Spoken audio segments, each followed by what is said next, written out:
In this short tutorial, I will show you how to fix the issue of not being able to create a new Apple ID account on your iPhone. If you are seeing the message, your account cannot be created at this time.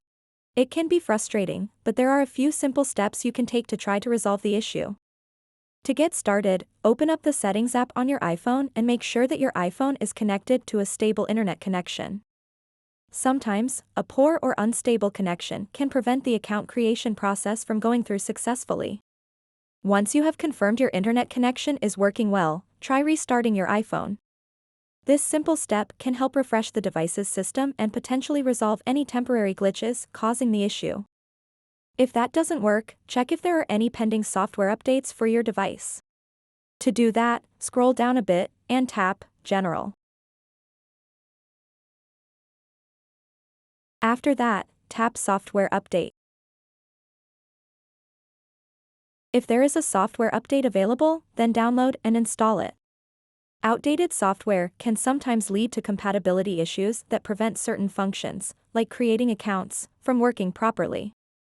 By updating your iPhone software to the latest version available, you may be able to overcome the account creation error and proceed with setting up your new account hassle-free. If that didn't fix your issue, exit the Settings app and open Safari. Then go to this website, appleid.apple.com.